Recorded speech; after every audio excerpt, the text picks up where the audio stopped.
참 감사를 드립니다. 여러분, 부활절을 맞아서 부활은 저는 꼭 봄에 있더라고요. 그래서 여러분들의 생명이 다시 있지만 더 생동력 있고 더 활력 있게 싹트는 이 부활절을 맞아서 이 전후로 달라지시는 여러분들이 되시길 축복합니다. 아멘. 오늘은 부활절을 맞아 부활의 참 소망과 그 부활에 대한 참 믿음으로 우리가 무장돼야 되겠다. 우리가 이 땅에 살아가면서 우리의 가치관과 우리의 소망이 어느덧 점점 더 세속화돼가고 세상 사람들과 구별이 안 가고 분별이 안 가는 우리의 삶 가운데 부끄러운 우리의 삶을 솔직히 자각하면서 하나님 이 부활주의를 맞이해서 우리의 참된 소망과 우리의 참된 믿음이 이 땅에 머무는 것이 아니라 하늘을 향해서 정말로 고차원적인 신앙의 삶을 살기를 원합니다. 그런 마음으로 말씀을 준비했습니다. 전할 때 성령님께서 능력의 말씀으로 여러분들의 심령 가운데 역사해 주시기를 간절히 소망합니다. 여러분, 우리가 섬기는 하나님은 역전의 하나님이시고 반전의 하나님이십니다. 그래서 하나님은요, 하나님을 의지하고 하나님께 속한 자들을 그 사람들이 아무리 어렵고 그 사람의 상황이 아무리 힘들고 절망적이고 길이 없고 심지어 사망의 문턱이 앞에 있다 할지라도 하나님은 반드시 하나님의 사람들을 그 모든 형편에서 역전을 시키시는, 할렐루야, 역전을 시키시는 전능하신 하나님이신 줄 믿습니다. 그게 성경에 너무너무 많습니다. 여러분, 출애굽한 이스라엘 백성들이 앞에 홍해 앞에 딱 막혔습니다. 홍해 바다 앞에 갈 곳이 없었지만 바로 뒤에는 애굽의 군대가, 바로가 애굽의 군대를 가지고 막 추격해 옵니다. 죽이려고 추격해 옵니다. 사망의 음침한 기운을 가지고 쳐들어옵니다. 앞뒤 좌우 이스라엘 백성들은 돌파구가 없었습니다. 꼼짝없이 다 죽을 목숨이었지만 그러나 하나님은 드라마틱한 상황으로 그 모든 상황을 다 역전시켜 버리십니다. 죽음에 놓였던 사망의 그 공포에 절여 있던 그 이스라엘 자기 백성들이 하나님께서 대역전을 시키십니다. 홍해 바다를 가르시고 하나님의 백성 한 사람도 물에 빠지거나 그리고 칼에 찔려 죽지 않게끔 다 구원해 주십니다. 그리고 오히려 하나님께서 반전을 하시죠. 그 추격해 온 그 애굽, 사망의 권세를 들고 왔던 그 애굽을 홍해 바다에 다 잠겨 죽게 하고 물고기 밥이 되게 합니다. 그래서 하나님이 영광을 받으시고 한 사람도 남김없이 다 물에 잠기십니다. 여러분, 하나님은 하나님의 백성이 누가 봐도 절망적이고 누가 봐도 이건 끝이라고 얘기하고 죽음의 공포가 그 사람에게 있다 하더라도 하나님은 그 공포를 기쁨으로 바꾸십니다. 하나님은 그 사망을 생명으로 바꾸시는 완벽한 반전의 하나님이신 줄 믿으시길 바랍니다. 사울 왕도 그랬습니다. 사울 왕도 특수부대 3,000명을 데리고 하나님이 기름 부음 받은 하나님이 택한 그 다윗을 죽이려고 그렇게 죽음의 권세를 가지고 달려들었습니다. 근데 하나님은 자기 사람 다윗을 황무지 광야에서 그를 지키십니다. 절대 사울에게 넘겨주지 않습니다. 철저하게 지켜주십니다. 3,000명이 아니라 3,000만 명이 다윗을 추격한다 하더라도 다윗은 아마 안 잡혔을 것입니다. 안전했을 것입니다. 왜냐하면 생명의 주인이신 하나님께서 다윗을 붙들고 있기 때문에.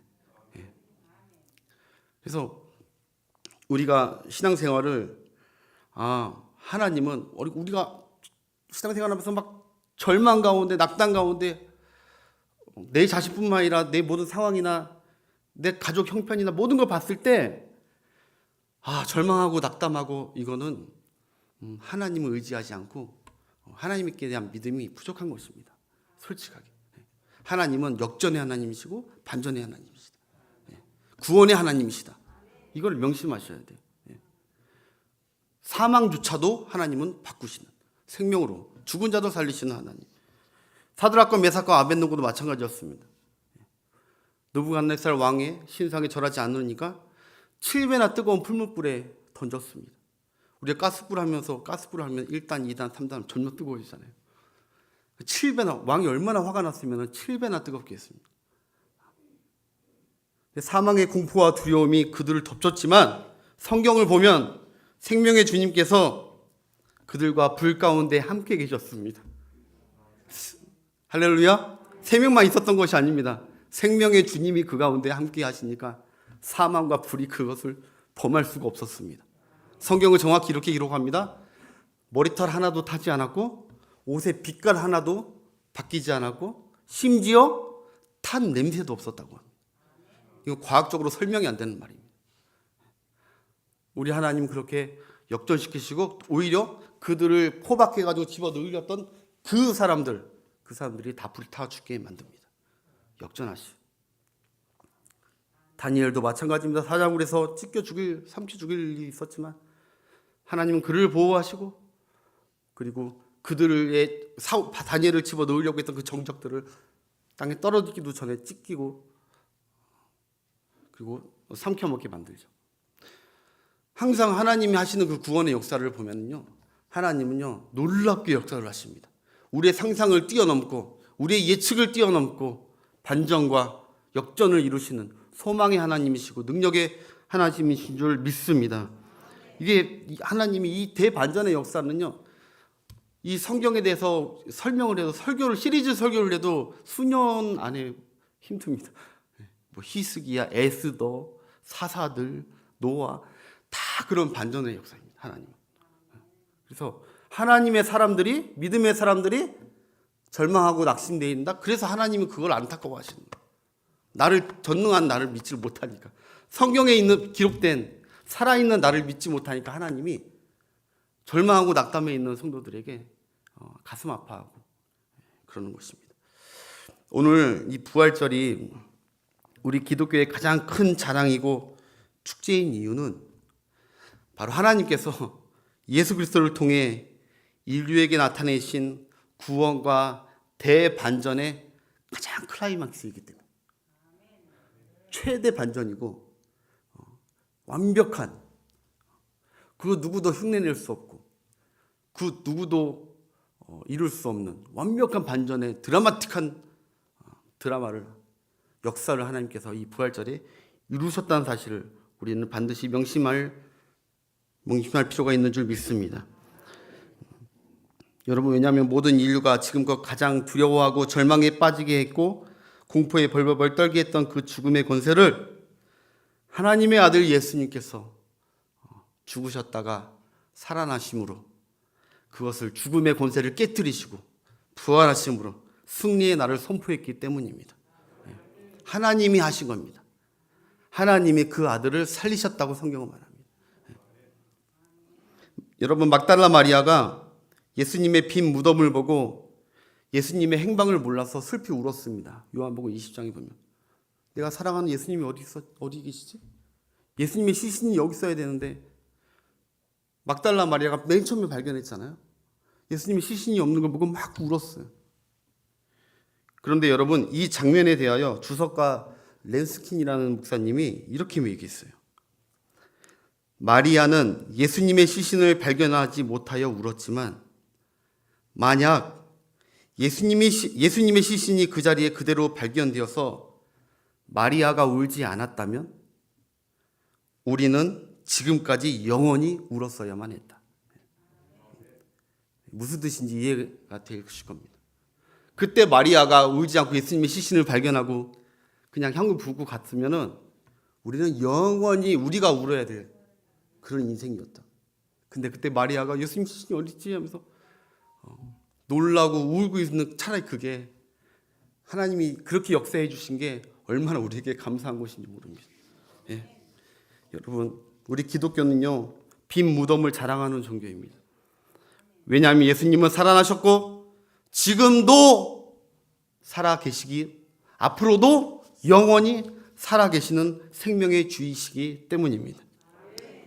그러나 다른 종교는 그들의 무덤을 자랑합니다. 그들의 교주와 그들의 신들의 무덤을 자랑하면서 화찬란하게 꾸며놓습니다. 공자든 마호메트든 무슬림이든 이슬람이든 어느 종교든 필리핀도 가보면요, 수많은 우상 종교들이 얼마나 무덤을 화려하게 꾸미고 그것을 신성화하는지 모릅니다. 그들에게는 생명이 없는, 그들은 무생명 종교입니다. 생명이 없는 종교입니다. 그러나 우리 기독교는 생명의 종교입니다. 예수님께서 말씀하시길 나는 부활이요 생명이니. 우리는 예수님을 믿는 우리 기독교는 생명의 종교입니다. 하나님께서 예수님을 죽음에서 부활하게 하신 목적이 무엇일까? 그것은 부활의 첫 열매이신 예수님을 믿는 모든 저와 여러분들도 예수님과 같이 죽음이 죽음으로서 끝이 아니라 그 안에 생명이 있기에, 우리 안에 예수의 생명이 있기에, 예수님과 동일한 예수님의 영이 있고 예수님의 생명이 있기에 우리도 죽음이 끝이 아니라 죽지 않고 예수님처럼 신령한 몸으로 영원히 부활할 것이라는 것을 증표를 보여주시기 위해서 하나님께서 그 아들 예수 그리스도를 부활시키신 줄 믿습니다. 그것을 고린도후서 4장 14절부터 15절까지 함께 읽겠습니다. 주 예수를 다시 살리신 이가 예수와 함께 우리도 다시 살리사 너희와 함께 그 앞에 서게 하심 줄을 아노라. 이는 모든 것이 너희를 위함이니 많은 사람이 감사로 말미암아 은혜가 더하여 넘쳐서 하나님께 영광을 돌리게 하려 함이니라. 아멘. 이 모든 것이, 이 부활이, 하나님께서 그 아들을 부활시키시는 것은, 이 모든 것은 너희를 위함이니라. 우리가 믿게 하기 위해서, 끝까지 하나님께 소망을 두게 하기 위해서, 예수 그리스도를 끝까지 붙들고 소망 가운데 신앙생활하게 하기 위해서 우리 가운데 부활과 소망을 주신 줄 믿습니다. 고린도전서 6장 14절을 보겠습니다. 하나님이 주를 다시 살리셨고 또한 그의 권능으로 우리를 다시 살리시리라. 말씀 그대로 믿으시길 바랍니다. 로마서 8장 11절입니다. 예수를 죽은 자 가운데서 살리신 분이 누굽니까? 이가 하나님이시죠. 그러니까 하나님의 영이 너희 안에 만약에 거한다면 그리스도 예수를 죽은 자 가운데서 살리신 하나님이 너희 안에 거하시는 하나님의 영으로 말미암아 너희 죽을 몸도 살리시리라. 하나님이 예수님을 살리신 것과 똑같이 너희들도 살릴 것이라는 것입니다. 이 약속의 말씀을 그냥 굳건히 믿고 부활 신앙 가운데 살아가시는 여러분들 되시길 바랍니다. 한 군데 더 보겠습니다. 고린도전서 15장 20절입니다. 함께 읽겠습니다. 그러나 이제 그리스도께서 죽은 자 가운데서 다시 살아나사 잠자는 자들의 첫 열매가 되셨도다. 아멘. 예수 그리스도는 부활의 첫 열매이십니다. 첫 열매가 굉장히 중요한 단어입니다. 첫 열매. 여러분, 농부들이 과수원이나 이런 농부들이 나무를 심고 나서 가장 간절히 기다릴 때가 있습니다. 간절히. 그게 뭐냐면 바로 첫 열매가 나는 때입니다. 첫 열매를 간절히 기다립니다. 그게 사과나무든 배나무든 첫 열매가 포동포동 잘 나오면 나머지 가지는 볼 것도 없습니다. 똑같이 그 열매가 나오기 때문에 그때는 신경을 안 쓰는데 첫 열매가 나면 돼요. 뚫어버린 거죠. 마찬가지예요. 예수 그리스도가 첫 열매로 부활을 하셨기 때문에 그와 본따서 우리도 똑같이 하나님께서 앞으로 그리스도 안에 있는 자들은 똑같이 하나님께서 부활에 참여하게 할 것을 우리는 믿는 믿음 안에서 신앙생활하는 우리가 되길 소망합니다. 예수님께서 첫 열매로 부활하셨기 때문에 이것을 예수님의 생명의 영이 우리에게 왔다는 거죠.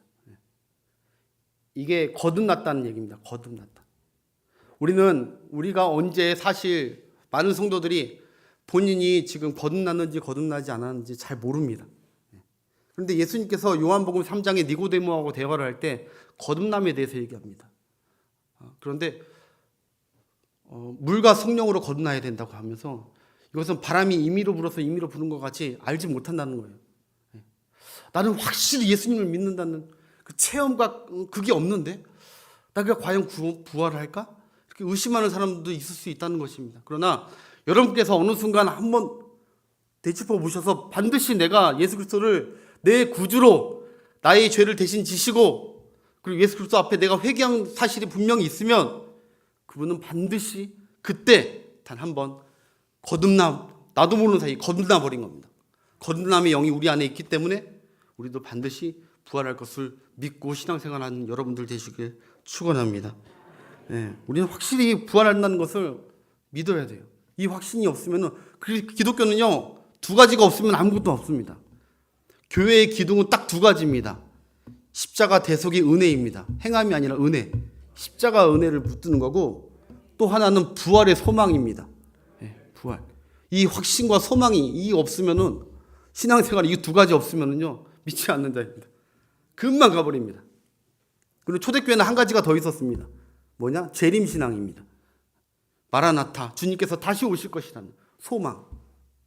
이 세 가지가 초대교회는 붙들고 있었던 신앙이 십자가 신앙, 그리고 부활 신앙, 재림 신앙. 여러분, 그래서 톨스토이가 이런 말을 했어요. 우리는 아침에 침대에서 일어난다는 확신보다 부활 때의 무덤에서 일어난다는 것을 더 분명하게 확신해야 된다. 우리가 누가 잠을 자면서 나 아침에 못 일어날 것 같은데, 아침에 영영이 못 일어날 것 같은데 하면서 잠자는 사람이 없는 것처럼 그리스도인이라면 나 부활이 없을 것 같은데, 다시 살아나는 일은 없을 것 같은데, 그렇게 사는 자는 그리스도인이 아니라는 거예요. 확실히 하나님 말씀 믿으려면 확실하게 믿으십시오. 나 확실히 부활한다. 나 부활한다.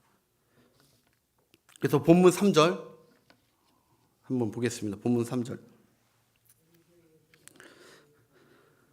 우리 주 예수 그리스도의 아버지 하나님을 찬송하리로다. 그의 많으신 긍휼하심대로 예수 그리스도를 죽은 자 가운데서 부활하게 하심으로 말미암아 우리를 거듭나게 하사 산 소망이 있게 하셨다. 하나님께서 예수 그리스도를 죽은 자 가운데서 부활하게 하심으로 그 부활하게 하심이 우리에게 산 소망이 있게 하셨다. 우리가 붙들 소망은요 다른 거 아닙니다. 하나님께 소망을 두는 건 당연한 거고 그 외에 다른 소망이 있다면은 부활의 소망을 붙드는 겁니다. 부활의 소망. 이 땅에 다른 것에 소망을 두는 것이 아니라 부활의 소망을 붙들고 살아가야 된다.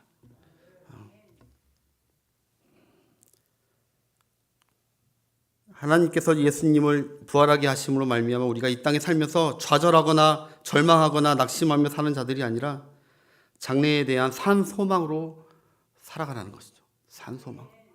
죽은 소망 말고 산 소망으로. 여러분, 당시 베드로 사도가 이 글을 썼던 주후 64년에서 66년 사이는 로마 네로 황제가 기독교를 강력하게 박해하기 시작한 때입니다. 믿음이 막 흔들리는 때입니다.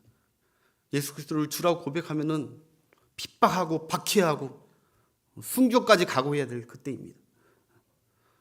바울이 그런 위태한 우리 그 교회에 베드로가 보낸 메시지입니다. 산 소망으로 살아야 된다. 흔들리지 말고 산 소망으로 살아라. 우리 5절 말씀에도 한번 보겠습니다. 5절.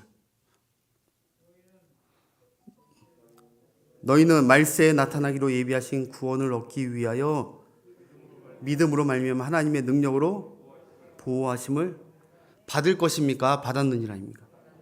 이미 하나님이 아까 역전에 하나님 얘기했지. 이미 하나님이 너를 택하였고 너를 보호하시고 계신다. 두려워 말고 이겨내라. 이겨내. 요새 무슨 축구 프로 보니까 아무리 힘들어도 그냥 그들의 말은 이거 이겨내. 그러면 막 힘들고 엄살 피우다가도 정신이 번쩍 들어. 이겨내. 코치가 딱 한마디 하면은 선수들이 어리광 피우다가도 딱 정신 차려. 이겨내라는 겁니다. 이겨내. 근거 없는 말씀이 아니라 말씀을 믿고 이겨내라는 거예요. 하나님은 죽은 하나님이 아니고 하나님은 죽은 자의 하나님이 아니고 산 자의 하나님이시다. 지금도 살아계시고 너를 도우시고 계시니까 이겨내라는 거예요. 이 땅에 여러분 살면서 소망이 정말 중요합니다. 소망이 얼마나 우리를 살아가게 하는 놀라운 힘이 있는 줄 모릅니다. 여러분, 한 의사분이 한 강연에서 이런 말을 한 것을 제가 기억이 납니다. 진료를 받으러 온 좀 심각한 환자들 중에 그 사람에게 이 병 별거 아닙니다. 아무것도 아닙니다. 그러면 그 환자가 절뚝거리면서 끙끙대면서 왔다가 그 환자가 그냥 혼자서 그냥 걸어 나간답니다. 이렇게. 이 병 아무것도 아닙니다. 괜찮습니다. 하면은 그냥 그 즉시 네 하고 얼굴 피고 혼자 걸어 나간대요. 그런데 또 어떤 환자는요, 들어오면 이거 좀 중한 병입니다. 고치기 쉽지 않겠습니다. 좀 심각합니다. 이러면요, 누구 부축받고 나간답니다. 이제 그냥 왔다가 그 소리 하나 듣고 절망하고 소망이 끊겨서 낙담이 돼서 부축받고 나간답니다. 그러면서 그 의사분이 이런 말을 합니다. 내가 그 사람을 어떻게 고쳐나가는가가 아니라 그 소망이 그 사람을 고치는 것이구나 라고 느꼈답니다. 맞습니다. 어떤 사람은 똑같은 어려움이 있는데 똑같은 난관을 만나는데 그 두 사람이 똑같이 만났는데 한 사람은 넉넉히 이겨냅니다. 한 사람은 별것 아닌데 죽겠다, 절망했다, 끝났다 그렇게 고백하면서 삽니다. 그건 부활신앙이 있는 사람이 아닙니다. 똑같은 신자라 해도 지금 베드로가 강력하게 그리스도인들에게 권하는 것은 이런 참 소망, 산 소망, 부활의 소망을 가지고 어떠한 상황 가운데도 낙담하지 말고, 왜? 우리의 소망은 이 땅에 있는 것이 아니기 때문에. 우리의 소망은 잠시 잠깐 있을 이 땅에 있는 것이 아닙니다. 썩어져 버릴 이 땅에 있는 것이 아닙니다.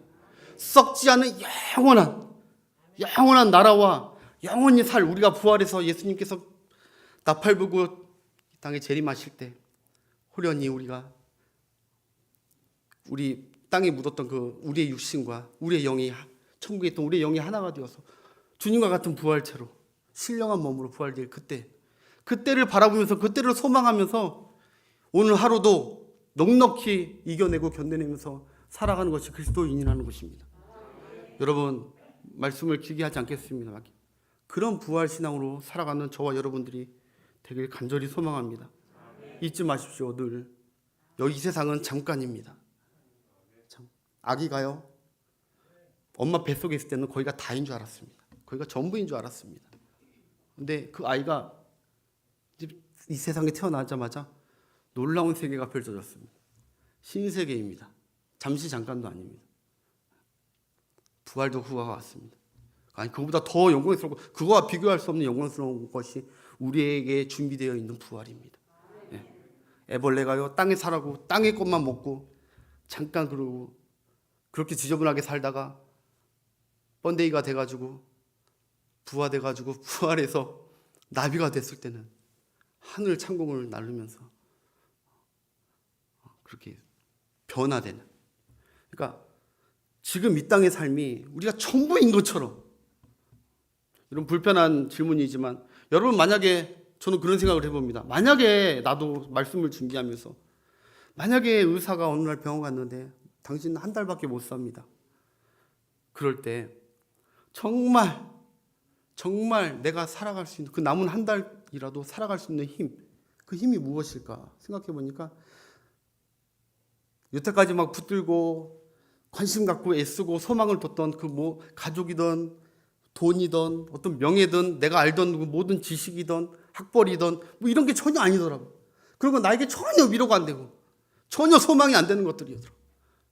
내가 한 달 남았다면 정말 내가 마지막 그 한 달도 끝까지 사명을 잘 감당하고 사람답게 할 수 있는 건 무엇일까? 그거는 부활에 대한 소망밖에 없더라. 부활. 여러분, 오늘 부활절인데 부활절에 대해서 참으로 은혜롭고 좋은 말씀들 우리 담임 목사님이 새벽에도 해주셨고 이따 2부 예배도 해주시겠지만 저는 이 부분 제가 듣고 은혜 받았던 이 부분만 전하겠습니다. 부활이 그 믿음도 중요하지만 그 부활신앙은 우리 삶 가운데 여러분들 반드시 붙드셔서 부활신앙 안에 굳건히 서 계셔서 어떠한 풍파가 와도 여러분 절망하거나 좌절하지 마시고 하나님을 붙드시고 부활 소망 가운데 사시는 여러분들의 멋진 이 땅의 인생이 되시길, 나그네 인생이 되시길 주의 이름으로 축원합니다. 기도하겠습니다. 하나님 아버지 감사